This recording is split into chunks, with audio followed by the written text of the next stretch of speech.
And a happy Friday, everybody. The Mets back in first place. It feels good. It was a depressing 10 days. Like I woke up just like, what happened last night? Like in my life, in the game, like I was like, everything is going wrong.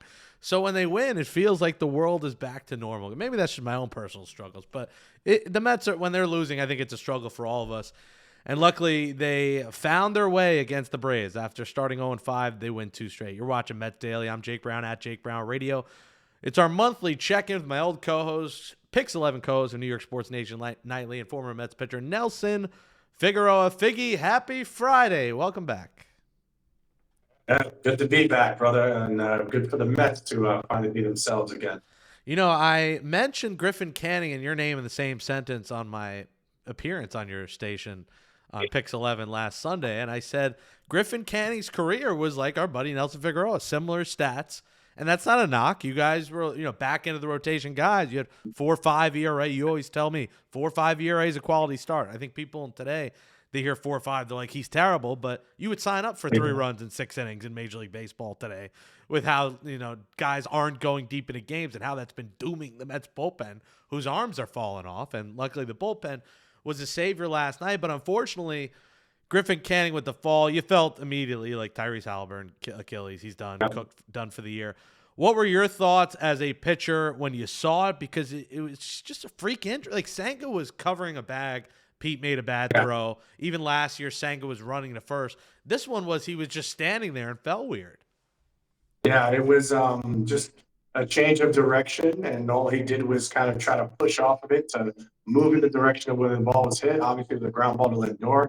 Everybody's eyes were on Lindor, makes the play as routine as it comes, and you look back and he's on the ground. And then when you watch the replay, you're still looking for something where he rolled his ankle, the ankle turned over.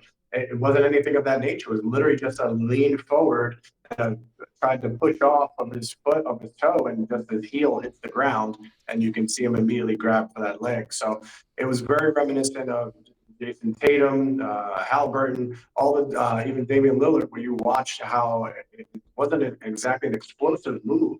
It wasn't jumping off one leg or landing awkwardly off a jump. It was literally these guys trying to reach for the ball, or trying to drive past somebody. Nothing that looks overtaxing for a professional athlete, and yet what we end up with is definitely a lower leg injury. They assume right now that it's his Achilles, and if it's Achilles, he's done for the season. And what a shame, because he was really fine.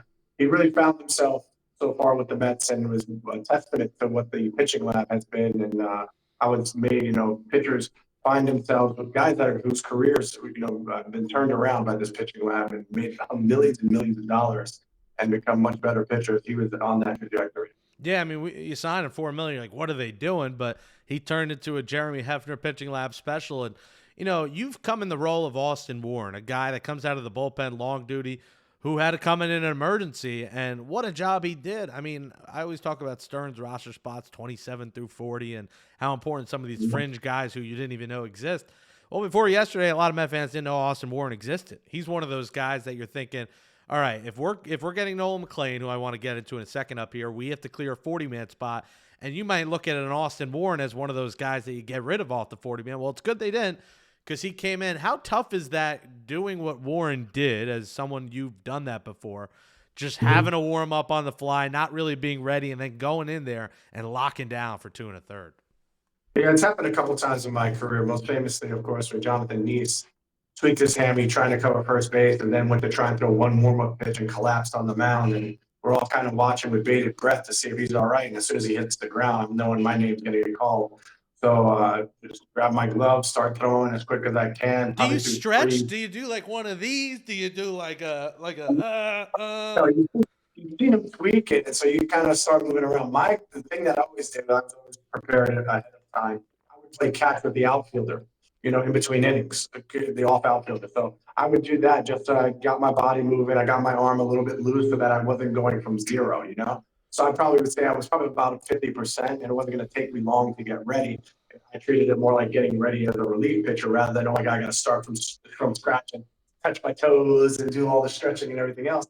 I think that's just part about knowing that role, that you're first man up if something were to happen, whether it be he gets knocked out of the game early, or whether there's an injury or whatever it may be. But to come in and do the job, and everybody's in kind of shock still because of what they just saw. So it takes the team a little while to refocus, and you've got to be on your A game because it's a 0-0 game, and you know how important this game is in the bigger scheme of things of how the Mets have been playing lately. So kudos to the bullpen that were lights out, the four pitchers who came in after him to clean up the mess and make sure that they kept the Braves hitters at bay with only a 3-hit night. And a true X factor, Daniel Nunez, who looked like himself of 2024 Yeah, last year.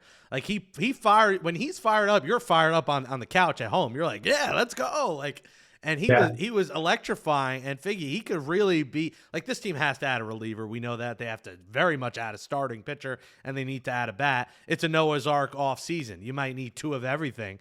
That's what Brian Costello used to tell me on the Jets podcast. He would say the Jets have a Noah's Ark offseason. They need two of every single position. Well, it feels like that kind of trade deadline for David Stearns, but Nunez could really help you alleviate some stress if he pitches, because you're getting Brooks Raley here in a couple weeks, who's looked brilliant so far in his rehab coming back from Tommy John. There's your lefty. But man, if Nunez pitches like that, this bullpen will be in much better hands in middle relief. Yeah, we know that the key to the Mets' success so far early on in the season had been the pitching, all the way up and down, both starters and relievers. And there's that balance, right, of how much usage you're going to have with these guys. How much can you push them, especially early on? You can't tax the starters because you're hoping that they're going to be there throughout the whole season, and barring injuries, get them the 28 to 32 starts if you can. I think the flexibility that we have is we always kind of had in mind if they had six starters, they would feel comfortable going with a six-man rotation, being that Holmes is new to, returning to starting. And he's pitched more innings this year already than he has at any point in his major league career. So you're not sure. It's uncharted territory with a guy like Clay Holmes. Even though he's pitching fantastic, now all of a sudden you start to see why the last three outings, it's been like five innings, and let's just, move on to the bullpen. You got to have guys that can give you that depth. You got to have guys that can give you that length, or you got to have that sixth, seventh, eighth reliever who can be a starter that can give you that and be that bridge guy. We saw that recently it was McGill and Blackburn that did it against the Dodgers, right? That was a game that they surely needed to do it in that fashion because you didn't want to continue to attack the back end bullpen guys. Thank goodness the Mets scored a bunch of runs, so you had some leeway. But the games have been, much closer, and so you're using your high leverage guys in a multitude of situations. And that's going to be an issue moving forward. Is like, who do you trust? Because we've seen Stanek, a bit up and down with his stuff. He's got great stuff, but we've seen him kind of implode at times. And where he's a guy that I felt was, no doubt a back end guy you can trust and you can count on. He kind of goes through streaks as well. So I love the depth that this team has. They're already what? This has got to be 26 pitchers they've used already. Mm-hmm. Something of that. I remember it was 24 the other day, and then we saw Pintaro, we saw Warren as well. So this team they always said that they had depth.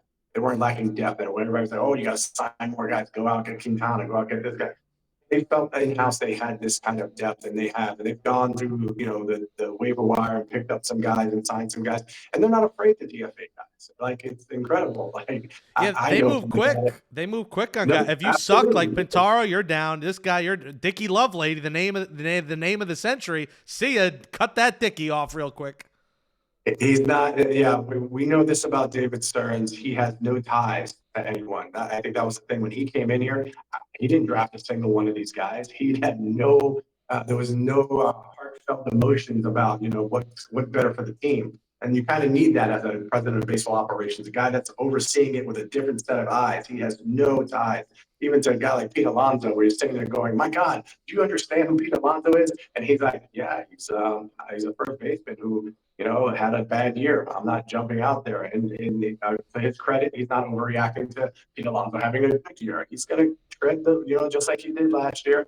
I think in the owner showed more heartfelt emotions about some of the players, and I think that's the way it should be, right? The owner had some emotions about it because he feels like these are his guys, but he knows that he trusts the front office, and I think we're learning that as Met fans, that they don't just keep guys around just to keep them around. Remember, Daniel Vogelback was a cult hero, and he would tell you he was a analytical darling. look at his metrics, and then you're like, yeah, but he sucks. And you don't see that anymore. So you're seeing a different era of baseball and Mets baseball where you might not know the names, but you're going to get to know the names. And if they are going to be able to stick around because you're DFAing these guys and they have a poor outing, listen, the major leagues are filled with guys who have plus arms, but don't get the job done. So it's not like anybody else is sitting out there going, wow, we love that guy, even though he gave up 3 runs after getting 2 outs and 2 strikes on Ronald Acuna. So Pintaro was a guy I liked his stuff. I saw the grittiness from him. I saw him strike out, get that big strikeout right before Acuna, and he thought, okay, this kid's going to end this game. This is exactly what the Mets needed. He's got some good stuff, and then he imploded, couldn't throw a strike with his fastball. But having said all that, it's the trust you have in this and what the front office is able to do and what they've done thus far. And still, that when we get closer to the trade deadline, whatever pieces they need to go get, they'll go out and get them. You're watching Mets Daily. Smash that thumbs up on the video. Jake Brown Radio at FiggyNY on Twitter, at Mets Daily Show. Become a Mets Daily Insider. Click join below for just $5 a month. Exclusive video coming tomorrow. And you get your watch party every week and giveaways beginning next month. You mentioned Daniel Vogelbach. Insert the Patrick Beverley jumping on the table over a play-in win because Jared Young has been sent down and Ronnie is sticking around. They've made the decision. And it was the only decision. My guy Joe DeMeo tweeting me he needs the at-bats in AAA. Stop the political bullshit.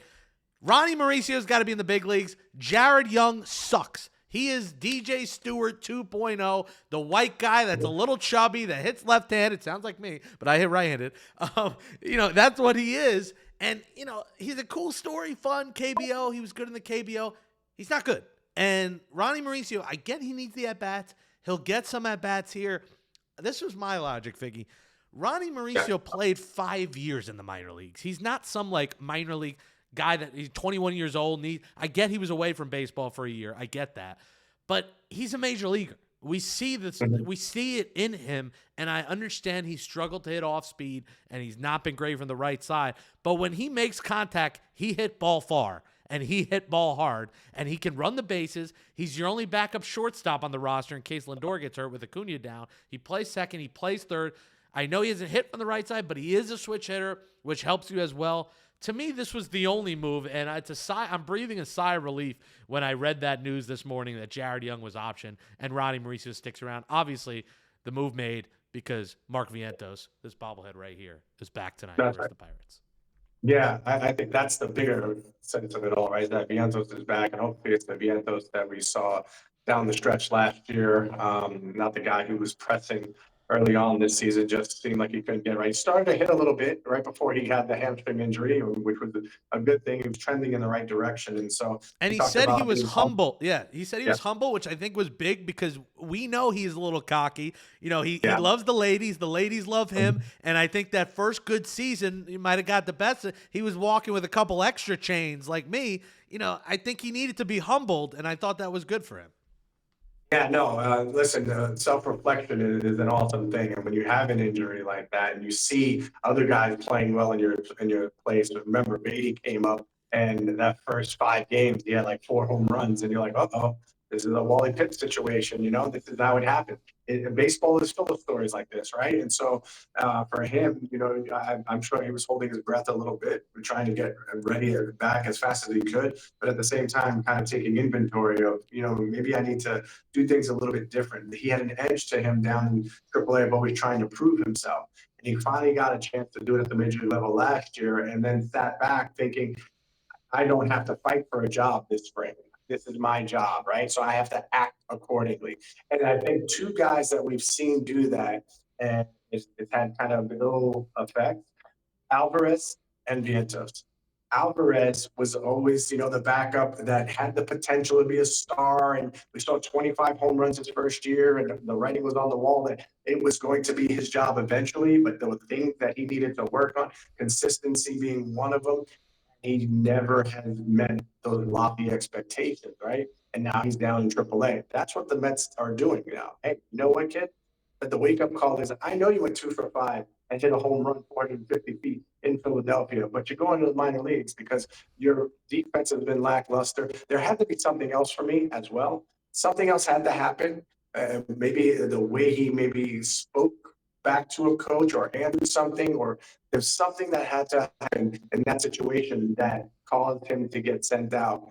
And you're looking at it from a different view, like, uh, is he still the best backup catcher for the team? Yes, absolutely. Can he get hot and run into a bunch of home runs? Absolutely. I think this was a wake up call for him. It's a very similar way that it was for Vientos. And at the end of the day, Ronnie Mauricio, look, the kid is uber talented, has earned his way up to the big leagues throughout it, right? He's always been the backup plan. Ahmed Rosario was there ahead of him when he was first drafted and he was signed. And they kept talking about Mauricio, long, lanky, but really thin. Then he started to fill out, growing into his body, moving to second base or maybe third or maybe the outfield, trying to find a way to get this guy to the big leagues because he has those things like the bat speed and exit velocity, switch hitter, a guy who had decent speed too on the base paths. Let's put it this way: before the knee injury, in the Dominican Republic for Lithe had both Mauricio and Ellie De La Cruz. And Mauricio won the MVP of the league that year before he made the jump to the major leagues with the Mets and tore it up right away with the Mets, right? And then he had that knee injury and he's taken a little while to get back. He's still not himself. While I'm not saying he's an Ellie De La Cruz type player, he has played alongside a kid who like that was a burgeoning superstar and been on par with him. So that shows that he has that swag within him, and we can see that hopefully as he gets more and more playing time. And I just think you got to have big league guys around other big league guys, and that's where he'll get the most. Not showing that he's standing out in AAA. Beatty's a different story because you want to maximize what Beatty can do because he's probably getting traded.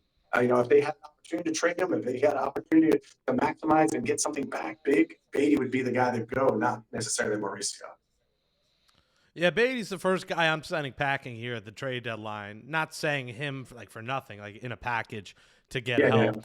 Yeah. And this team is going to need help, and they have a plethora of when you have that many players, maybe you don't have one. That's the old saying. If you got 4 guys that play as a position, you might not have one. I think the need really is going to be center field. Now, it's been interesting. Like, if Jeff McNeil is going to rob homers like that, to me, I think the best, for the offense is playing McNeil in center, having Mauricio / Beatty at second, Vientos / Beatty at third, and one of them DHs. Like, I think that's probably your best way. We know what Tyrone Taylor is. Tyrone Taylor's a 4th outfielder, and the Mets can't be considered a serious World Series favorite. They're not going to upgrade in center field offensively. I don't think Luis Robert is the upgrade. I know he's been the name brought up recently. I actually think that's a downgrade. I don't think he's that good. I think Cedric Mullins would be an upgrade. I think Jarren Duran would certainly be an upgrade if Jarren Duran actually did get traded. But this team has got to get another bopper in this lineup because we're talking about different configurations, which means you don't have a configuration that works. So that's why I think we know they need pitching. I'll get into that in a second. But do you like those names? Is there a name I'm not mentioning? And also, when you talk about Alvarez as well, a name I brought up yesterday, and he's not been on the block or mentioned at all. I don't have faith in Alvarez right now. Torrens has been terrible at the plate, and Sanger's not a hitter. He's just good defensively. How about Shea Langoliers from the A's? The A's have two other catchers. He costs nothing. The A's could certainly use some pitching. You trade him maybe a Sproat and, I don't know, Tidwell, and another mid-level prospect for Shea Langoliers. Like, I don't know. Hunter Goodman, I think is a pipe dream. Freddie Furman on the Royals, their backup. I mention every day at this point, my number one target in this trade deadline is Seth Lugo. I think the Royals are under 500. They're getting out of it. Bring back Seth Lugo. Seth well. He would be fantastic. But really, I think they got to also, besides an outfielder, Figgy, think about adding another catcher. There is no catching depth in this organization. Yeah, you're seeing 3 different names that you didn't think you were going to see when you talk about the depth. And that they've already called up 2 of those guys, right? No, I like Langoliers. I think he's a very good catcher, and you definitely need. Torrens is gotten exposed because he had to play so much with Alvarez being on the mend, and then Alvarez coming back and being ineffective. So Torrens, and what happens with backup catchers is they hate to be starting catchers. that their bread and butter is to show that they are able to be backup catchers and not get exposed. That they're, he ran into some things early on. He was hitting great. He's batting somewhere near 300 for a while, but that was a long time ago from that guy, right? Catch and throw guy handling a staff. He does a great job of that. Mendoza had known him for years. Venezuelan catcher that he's had before in Venezuelan leagues. So they have that background already. So I think you definitely have to look at getting a veteran type catcher that you can trust and someone that can, help with the workload. And you also help that Alvarez gets sparked and gets pissed off and goes to work. Like you can't have a guy trying to find himself and trying to find his swing at the big league level. Like you changed his stance, you gave him the JD Martinez stance. He didn't look comfortable. He never looked comfortable doing this new stance without the bat resting on his shoulder like he used to do. Like the swagger that he had wasn't matching the swing and the production that he was giving. It was a big story that he went to Atlanta and he used JD's coach, and I'm thinking when I'm seeing him swing, I'm like, was he at Magic City in Atlanta? Like, what was he really hitting, or was he at Magic City and having chicken wings and thighs and legs and breasts? Like, it didn't feel like he was swinging there. It felt like he was doing something else. That's funny, no, and that's what the thing. Like, it's funny because everybody talks about JD Martinez as a pitching coach, and they talk about there's very few guys that you can name that have used those coaches that have turned into success stories. There are more guys that you can name that have not turned into success stories. They've had over 400, 500 guys come to them because of JD Martinez. And you still only talk about JD Martinez. He's got to get like a referral bonus. He's got to get a referral fee. Oh, no doubt. And I think that's what you're hoping for is that, it worked for him. But the same thing with Judge's guy, the teacher man, right? There's been a lot of guys that went to teacher man to try and learn this high leverage swing thing that they're working on. What's his name? Scott Kingery for the Phillies signed a 6-year deal, like less than a week in the big leagues, and he's never been back to the big leagues since because he worked on this new swing and he can't hit a lick. So it doesn't always equate to success. Yeah, the hitting lab is not as good as the pitching lab, clearly, because it hasn't worked for Alvarez. So, I think they got to get a catcher. When it comes to pitchers, we got visitors in the background. Hello, Dia. When we talk about pitchers, we need to talk about internally because Blade Tidwell is going to be the first guy. Yeah. Why not Noel McLean? Like, where is Noel McLean? I know he's not in a 40-man spot. You got to DFA someone. I understand that, but that's not that hard to do. Can we see someone other than Blade Tidwell? And you're not going to have a trade till mid to late July. Like, trades don't happen. Make me a damn trade then, but now until, Manaya's probably the series against Baltimore before the break, assuming the last rehab start goes well. And Senga's probably late July, right before the trade deadline. But until then, can we see internally what you got, Figgy? Yeah, I think you would like that. Sproat has over a 5.5 ERA. He's struggling mightily in AAA. Tidwell's the only one that's kind of holding his own weight. I think McLean, McLean's got like a 4.7 or something. No, like that, he's got a 2 ERA in AAA. No. Okay. Who's the other one? So is it Tidwell that has Tidwell's got the 4 ERA, yeah. That's why I'm shocked why he gets the shot. And then Tong hasn't pitched yet in AAA. But, hey, if you're going to send Pintaro from AA to the big leagues, why not send Tong? They've only got, and it's funny because they've only got 2 guys in AAA that had even like 15 starts. Everybody else has 5 or 6. So there's a lack of depth, of course, when it comes to that starting pitching depth. And that's why you're seeing a lot of these relievers who aren't even on the map jumping AAA and coming up to the big leagues. You're seeing a lot of guys that you are when you're clamoring for McLean and those higher prospects. And you're like, oh, I've seen Tidwell. We've seen the good, the bad. Everybody has that moment. And once you get over the initial shock of being in the big leagues and you can breathe a little bit, and they say to you, hey, you're going to have 5 starts here. Like, we know the amount of time that, Senga's going to be out. You have 5 starts to show us what you can do. But you're going to be here after your start, no matter what happens. That's a different feeling for a kid. Trust me, I know, because I don't think I've ever had it where it was like I came up to the big leagues to replace somebody who was hurt, and they were like, you're here as long as that guy's hurt. No, it was you're here as long as you're pitching well. because if you're not, you're going to get somebody else. So these guys are on the map already because they're prospects, and they're not on the 40 man. So it's rare that they're going to do that unless it's like a season-ending injury, like what we see with Canning. When you have a season-ending injury, then it's like, okay, we got to put a guy on But that's what and I'm maybe start saying. his spot. Now is the time to do it. So like you were in a position spot, you're DFA'd, you might not be in the 40 man. Like, is it that difficult to DFA maybe like a Chris Davinsky to open up a spot? And listen, Tidwell's going to get one more start. They already said today Tidwell's going to be in the rotation, probably in the series coming up against Milwaukee after this Pittsburgh series. But I just don't understand why they don't give someone else, like McLean is lighting up AAA. I don't get why they can't DFA someone to open up a spot. If there was ever a time to do it, it's now when you're the walking wounded out there. Yeah, and I think the other things that happen is it'll play itself out right over the next week or so. You'll see somebody. There'll either be an injury, somebody will be a lack of performance, and somebody will give you a reason to make that move. But McClain has to just continue keeping his head on straight and continue showing what he's capable of doing. I mean, you're preaching to the choir when you're talking about a guy who's dominating at AAA and not getting an opportunity. I literally watched all 4 starters and 3 relievers around me as I'm leading the league in 5 categories, and I'm like, why am I not getting called up? And I was 25 at the time. And I'm like, I'm not understanding. What am I not doing? And they're like, you have to bide your time. Then I'm going to start your clock because of the roster moves.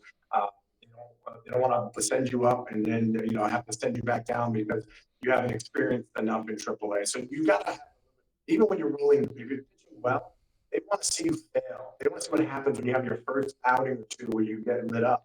How you bounce back from that, because they don't want that to happen to you in the big leagues. You go up to the big leagues and you get beat up and you're not really the same after that because you lack of confidence. They got to see how you bounce back from that. So that's one of the things that I could possibly see. But at the same time, yes, I think you're going to see it because there's no off the arms. You look at that. I mean, you see Tom, who's down there in AA, just going nuts. Every outing is must see TV. Kids going between no hitters and 10 plus strikeouts in these games. And he's a guy that's very interesting. And it's, do you keep him in AA, let him continue to dominate? And then when there's a trade come along, they're like, hey, how about this Tom kid? Yeah, because he wasn't one of your high draft picks. He wasn't somebody that you thought was going to be like Strode, who's throwing 100 miles an hour. So that's a kind of a kid that you probably won't see make that jump, make that leap. So I think McLean will be next up. It's just going to be a matter of waiting through the next 7 days. McLean's got to be losing his mind. And that's no disrespect to Blade Tidwell, whose hair, by the way, looks like he was in a Linkin Park cover band. I mean, what is going on with that haircut? My goodness, he's going to perform at a depressed child's bar mitzvah as the lead singer and Nice. guitarist. So the lead singer, singer. Oh, I like that. Singer, L'chaim, Shabbat Shalom. Yeah, I mean, they need a catcher, they need a pitcher, and we'll see what they get. Seth Lugo, man, that is my number 1 list atop. Everyone mentions Alcantara, they say Gallen, they say Kelly. Lugo, the Royals can't win at home. I know the AL is wide open, but I want the Royals to keep losing because that's my pitching. The Jake Brown dream trade deadline is Seth Lugo, Duran and Chapman in a package, and maybe even a Bednar. Now, this is a lot.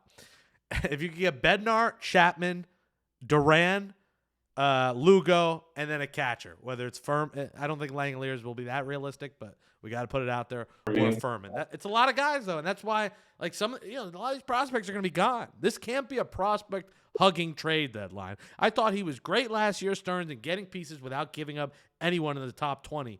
But this year, you're going to give up a few top 20 prospects, right? Because you got to be all in. You're seeing. I know the Dodgers are not healthy, but I think a healthy Mets team with additions can win the whole damn thing this year.